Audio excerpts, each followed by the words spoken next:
Today's topic is going to be preparing for war, and I've got Sippy with me. She's going to help me out with today's topic. The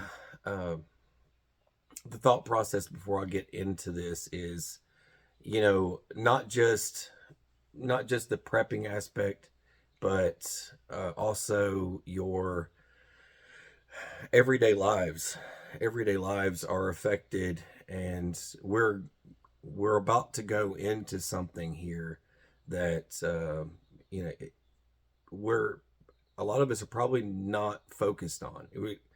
You get up in the morning. I get up just like you guys. I have to drive just like you guys, and I see so much rage and hatred and anger and all this stuff. I see, like, I even have neighbors out here in the country that go at each other's throats, and I've had live stream conversations with a lot of you where I've brought in the scenario, SHTF, conflict with the neighbors kind of stuff, where people are gunfighting each other to get to the point of that, and there's no one coming.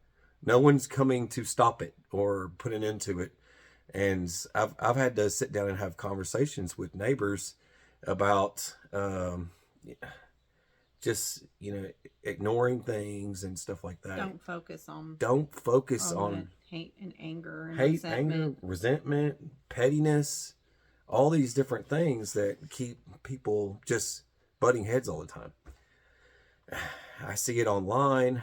Look, I see the most of it.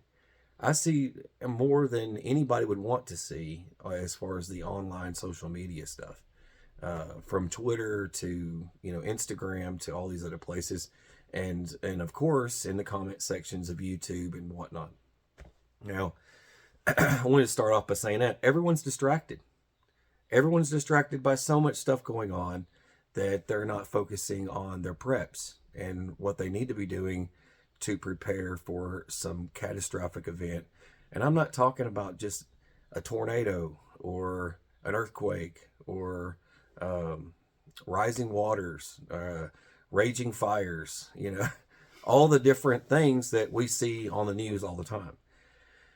This is going to be something that's a bit worse. And I know I've heard recently how the Pentagon and all these, they've all gotten together and done these little war games and calculated the outcomes of what the end result of 2 weeks would be, being completely out of ammunition, spent at some point. All your specialty rounds would be used immediately in that first 2 weeks in those scenarios. And I was listening today, I guess it was aired on the radio or something, but there was a topic of how Okinawa and Guam would literally be overran within that 2 week span. It would be taken out by then, and they didn't go into details of how, or or if it would be a sea battle kind of thing. But that's that it's just take it for what it is. It's what comes afterwards, and it's like I was telling Sippy earlier today, how I was listening to this broadcast about San Francisco and how they pulled out all the cops. And I said, remember back, 4 years ago, I said, when you take away the cops, you take away law enforcement, you get military. And that's exactly what you're starting to see. And it becomes this like global military enforcement, and I don't think people really realize that what they get in return when they're like getting rid of all these other things. And when I say preparing for war, you've got to think about what comes afterwards, as far as like the value of a dollar. You're talking about a collapse. You're going to lead to all that, and there's going to be this government war document of some sort where you're not going to be able to Lowe's, everything from Lowe's to Home Depot to all these little hole in the wall, they're going to need all these materials. The government's not going to have the money they'll just basically flip it and it's theirs. And you're going to have these a rationing of goods. You're not going to be able to access all this stuff. And you have to start thinking wartime, and you have to start thinking this isn't like war in the Middle East type stuff. This is, for us, you didn't really feel the impacts of that. It's not happening on your soil or involving you that it's extensively, but you're going to see an impact of everything being drained, from medical supplies all the way to, bullets, beans, bullets, and Band-Aids, guys. It's literally all going to get sucked up by the government because they're going to need it. So kind of goes into how to kind of budget yourself and focus on the things that you can do right now and the things that you should be working on now, and not your larger, more ridiculous projects. Time consuming. Money consuming. My thing is my conspiracy theory is we're already at war. I feel like with the way inflation is going and the cost of everything is just ridiculous. I feel that we're technically in a war, and of course the government doesn't want to say anything because people can't handle, knee-jerk reactions, a big change thrown in their comfy, cozy bubble way of life. That's just me. I feel like we're technically already at war, and the things that we can do now, we have to do. Like the little things I was telling these doctors, people that can afford to really kind of go broad spectrum, like tapping into wells, putting in your resources to fixing up, your bigger barns. I'm telling them, hey, do you not have any chickens or any type of meat source set up right now? Well, no. And I'm just like, you need to do that now, because the route you're going is going to take at least another year or two. And when you have that focus, like, well, I want to get this water thing done first and then this, and it's like, no, focus on the small stuff, because I have a feeling it's just going to be like, somebody literally took the rug out from under your feet and now you're on the floor, and a day's like, what just happened? Like, I was able to go to the store and all of a sudden now I can't. And you need to just focus on what you can now. Do your small preps, get your water, get, a good meat source, because especially if you have dogs, I think bunnies are the best way to go. That's another source of food. You can feed your dogs and your family, and they multiply so fast. And within 3 months, you can literally have 75 rabbits from 4. Feeding them's easy too. And feeding them just grass or vegetable scraps, whatever, you can grow, start growing now. Goes with goats. Yeah, with goats. Goats are kind of pricey though. Goats are pricey, but if you could imagine, having, start off with a male and a female and then let them breed, they'll have more. And you can go from there and do some trading or something. It can become a source of income at some point. It just takes time to get to that point. But getting it started is the initial part. It'll work itself out on its own. A lot of that stuff will sort of work itself out on its own. It's like she was saying, the rabbits, they'll multiply and do their own thing, and you just got to be careful with the breeding. And chickens, same thing. To go full free range, you have to be careful with making sure that you leave them protected with a dog. It's a good part about having a dog, and then training them to eat something else instead of eating your chickens when they get hungry. But you've got to focus on all these things, because we're going to reach the point of, I don't throw anything away. And that's the other thing that you might have experienced watching the channel, from building all these projects. We've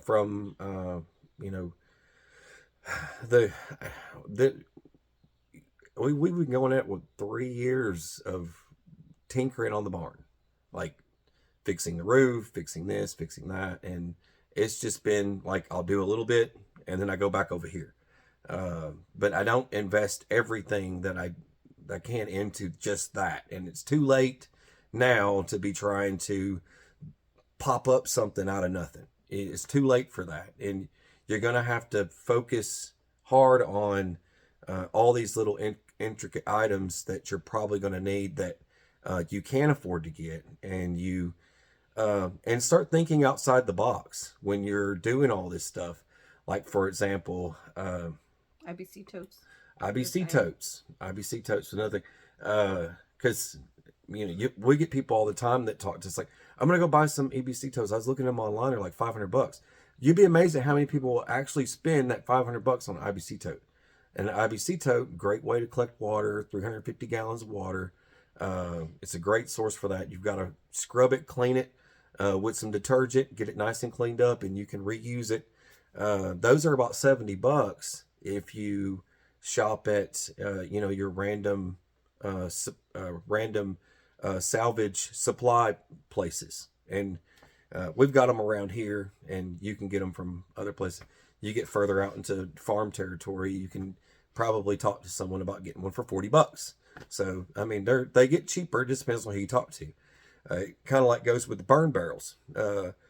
We buy used barrels, drums, and things like that that get used for farm use. They had oil in them, just standard motor oil, and we'll take them and we'll thoroughly clean them, and we transform them into fuel storage and things like that. I've shown that video before. I know you guys. I'm just taking a recap here, but and you did a water trough. Water trough. I took a burn barrel. I got the barrel for $10. I bought the barrel for $10, and then I slit it in half, and then I took it and put it together, and then welded it, and I basically made a water trough. I just put some old bicycle handles from the salvage yard. Cut up some bicycle handles. They were from the salvage yard, and just welded them on each side, and freaking voila, it's a water trough, and the animals love it. And I just go out with the tractor and dump the water in it, and I'm done. I fill up the bucket on the track. Until the IBC tote fills up a little farther. I don't want to get too distracted on random little projects, but that's just one way of saving money, because those things are like $200 to $400 just for the water trough. And I just made one, and I have a welder. And it goes back to like the most affordable welder is that Vevor I showed you guys. You could just buy that thing.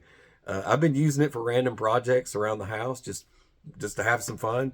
And it goes back, like we had some hinges break on some doors.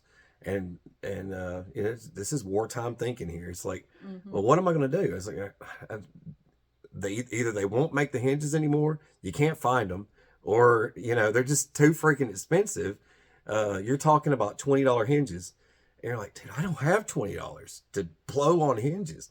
I have a welder. What am I doing? And just freaking take them, put them back together, weld them back up, and freaking call it. There you go. The hinges are fixed. If you got some spray paint laying around, spray them, make them look pretty. But a lot of that stuff I've been finding lately, it's like kind of like the kids in baked potatoes. And we bake potatoes, and the kids love eating freaking baked potatoes for some reason. They're just obsessed with that. A new thing with the kids. So for making baked potatoes, we use the same aluminum foil. You've got to reuse that trash. You've got to keep reusing it. And the kids know, go in the drawer and grab the ones that are cut for the potatoes that we used last time. We're using them again. And hopefully they'll still be good, and we keep using them to do more. It's something as simple as that, because those little commodity items, these little items like from paper plates to even toilet paper, everything that you buy every day is going to disappear. And that is an effect of war as well. Things from hardware, like I don't throw anything away. Old projects I take apart, I save every screw, nail, you name it. The only thing I can't save most times is U-nails. I have no way of getting those things out. They get so done. But I do try to save as much stuff as I can. And any kind of wire, any kind of baling wire, any kind of fencing, I save all of it. I don't throw anything away. I'm not a hoarder, a pack rat kind of person. I have a method to my madness. I have an organization. That's something you're going to need. You're going to need some kind of organization. You like Sip the other day was putting you were sorting through my steel for welding and stuff. And these brackets that were like a rectangle, and I mean you can easily fit a hand. I'm like, well, there you go, handles, like you were saying. And for me, it's like Cool Whip containers. I don't care. Sour cream containers. I'm like, why am I spending $15 on a pack of Tupperware that my kids are just gonna take out and use for the animals or for whatever? When I'm just, why don't I just use this because they work and I don't care if I look trashy? Yeah. I'm saving money so I can use that for other things. And it's just, you just got to start thinking of ways to save money so you can put towards preps. Any type of metal rod or anything, I think I can incorporate into something else. Even if I don't even know, I have junk drawers for days. I have all kinds of junk drawers. Any little pack of screws I get along the way, or any kind of little, even if it's just a little wheel or something, I save everything. I don't care what it is. I'll take it and I'll put it up, because I'm usually building some kind of project. It could be airlines, hydraulic lines. I didn't even notice that. What? Oh, you can keep talking. This she just jumped up. It's like, this proves my case in point. My nice Tupperware, that's expensive, but BA's like, oh look, it can hold all my doodads. I think this is the one we couldn't find the top for. Whatever, Cool Whip containers from now on. BA, stop taking my... She just jumped up and just started doing whatever. But a lot of these metal brackets and things like that, I save everything. I don't throw anything away. And even if it's little plastic items, I could be using for, like I was saying, airlines. Sometimes I'm connecting things together, and it could be vacuum lines on an old lawnmower or something like that, and I've got to plug a hole or something to keep it from sucking air or whatever. I do all kinds of stuff to fix like old motors and stuff. I don't throw away like lawnmower blades. If I need them again, I might use them for something else. Turn into a hatchet or a machete. Old chainsaw blades or chainsaw chains, I'll take those and I'll put them to the side and I rotate them out. I have a sharpener, sharpen them, and then I put them back on so I can just change them out as I dull them. And I do that. So I have a collection of those. I'm just kind of giving you some examples. I'm just trying to give you some examples, because there's things that we're going to need that you're probably going to have to buy and stock up on, like a full change of oil for like everything. You know what I mean? You need to have at least a change of oil on standby in case you need to change oil, because if you end up in a wartime situation, it could be a couple of years before you see the opportunity to be able to do that again.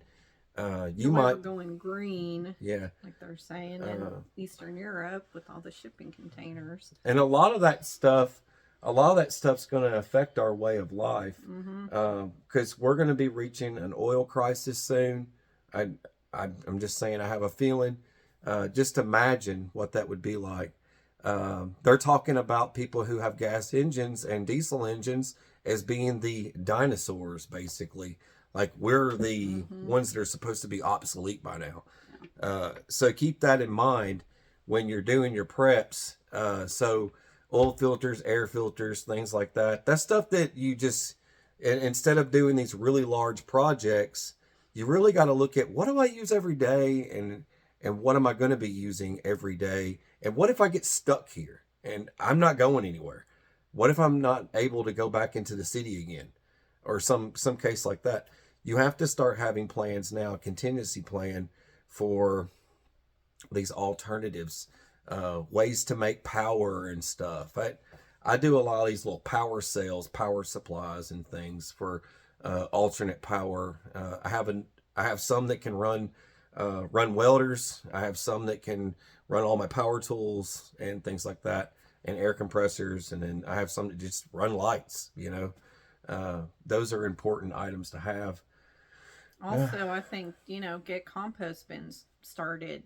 Yep. Start doing things that take time to build, that we don't know what we're going to be like in 6 months, let alone next year. Start doing things like your compost bin that's going to take about a year to break down with certain items. Get your grow boxes built up, buy your soil now from, wherever you get them, and buy fertilizer, buy bags of fertilizer from like your local farmers market, all these like farming companies, and put those on standby too. So if you've got no choice but to kind of dig up soil wherever, at least you've got fertilizer that you can do. Buy extra seeds, put your seeds away. So you have, you have supplies for next year, especially if your garden doesn't do so well this year for some reason, to start thinking of these preps now. And for a lot of folks, if you don't have room for a large garden, and not just grow boxes, but you could have a collection of buckets, and out of those collection of buckets have a compost bin. And as you waste, you fill the compost bin, take that and circle it around through your rotation, and add those to your buckets, and then you could have a bucket grown tomato plant or something like that. You got to think about all these different things. It's not just like as far I think it was Drew was saying the other day. She's like my oldest daughter. She said, if she's like, Dad, if you were just kind of thrown in the woods, you would survive. She said, I could see you survive. She's watching the show Alone. I'm like, kid, you're crazy. She's watching Alone. She's like, if you were one of these guys, you would be able to live out there. You wouldn't get scared of all that stuff. You'd be fine. And you would be making stuff and everything. I said, she said, would you be able to make a bow? And I said, yeah, I can make a bow. I said, I figured. I was telling her how to make arrows and everything.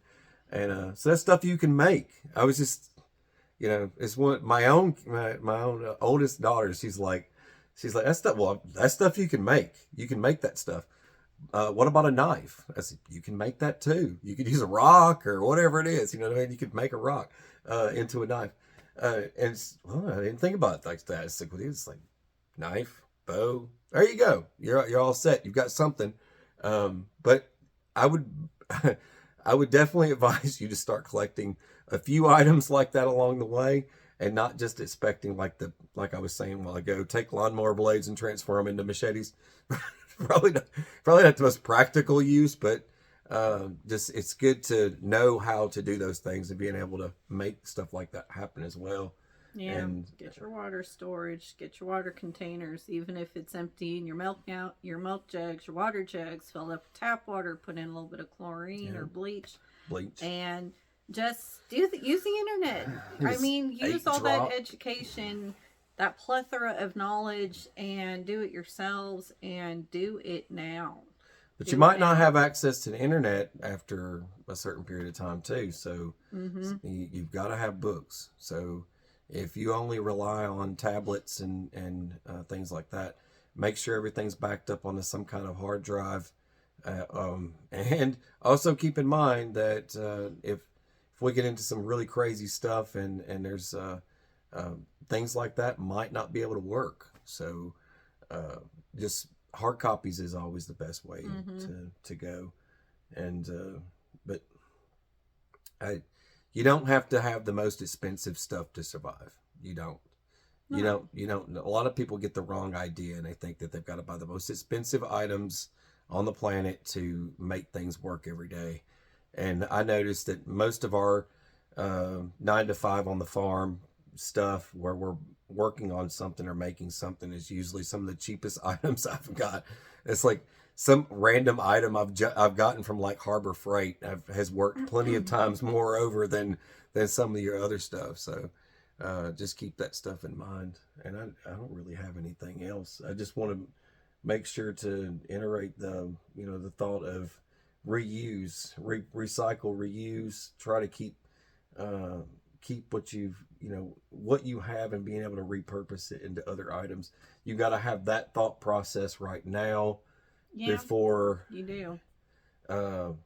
you're caught off guard and you're stuck in the middle of something and you've gotten yourself kind of painted into a corner. You don't want to be painted into a corner when all this stuff starts happening. So you want to make sure that you're prepared for the long haul overall. But if for those of you guys and gals out there, they're like, well, I've got to get this. You'd be amazed at some of the prepper thought. Like some folks out there, it's like they want to get into reloading and they want to buy all this stuff. It's like, you're not going to start saving money right away from that. I'm just saying. If you're trying to get into guns and stuff, just try and get the most affordable thing you can. And just do that for now, because you might not have enough time to accumulate all the things that you need. And tools are it, man. I mean, you don't have to go cheap on the tools, but you're going to need tools, and you're going to need hardware. You're going to need supplies for making things, and that's going to be where you're stuck at, is those types of things. You and your shingles. Shingles, that's the other thing. We got hit by 70-mile-an-hour winds, and I guess it's just the angle it hit our house, and it hit us hard. I mean, we had antenna poles bending and all kinds of crazy stuff.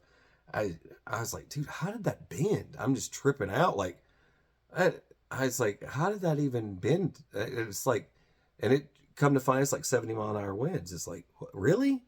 70-mile-an-hour winds will cause all that? I'm like, wow, that's insane. But it ripped up pieces of our roof. It cost us like, I guess it was $4,000 in damage, and I can't afford that. So I'm like, well, what are we gonna do? It's like, well, I guess I'm learning how to roof. So. Yep. YouTube and learning how to roof, and I learned how to roof, and I got my butt up there, and BA became a roofer, and I fixed our house, and now I'm moving on to other things. And I think you're talking like a couple of $100 versus $4,000. So just throwing it out there. Yeah. I was the hard labor involved in it. So, but it's that easy. SIP come along and handed me roofing nails and everything else I needed. And she was up there for moral support pretty much. She held her coffee the whole time and sipped her coffee from the roof of the house and stared at me. Yeah. But we got it done. But that just goes to show another thing that you're probably going to end up having to do in a wartime event is you may end up having to fix your own roof. And it won't hurt to buy a couple of packs of shingles, or what, $35, depending on which brand you get, and just tuck them underneath something. I got these in case I need them. It's always good to know. Yeah. Or just have some tin ready. Do some metal tin on your roof. Anyways, that's all I got. I hope this brings out some thought, and don't procrastinate. Do it now. Yeah, do what you can. And I hope this brings out a lot of thought and creativity with a lot of you guys, and what you should do next. Get organized. You'll be more successful that way in doing all these types of things you need to do. You'll know where you keep everything. Keep it organized. That way, you're not sitting there going, "Dang, what did I do with that?" You know what I mean? And that's one thing that we've been recently doing the past few days is getting more organized, because she's doing medical gear and stuff like that, and I'm doing more like hardware and stuff like that. Going through what we need, what we're low on. Pretty much. Getting ready for it. If we're getting ready for it, you should probably get ready for it too. Just saying. Yeah. I'm not trying to freak anybody out, because I'm not one of those warmongers on YouTube trying to scare everybody. Well, you do need to get freaked out a little bit. I feel it'll put a little fire under your tush and hasten your step to prep, especially all of the people that are newer and trying to prep and kind of don't know which direction to step. Little steps. Yeah. Don't think big. Start small. And what you can do with the space you have. Like I said, even if you live in an apartment, get a male and a female rabbit, pets, and then when it really takes off, and then you can breed them, and there you got your own meat source, and you don't have to go battle to the death with homeless boy up the road that's wanting to beat you. Just refer to him as something else. Grocery store. Well, we only allow cats. Okay, those are both cats now. They're not. Just dress them up as cats. All right. God bless you guys. Take care. Stay sane and prepped. All right. Adios. God bless.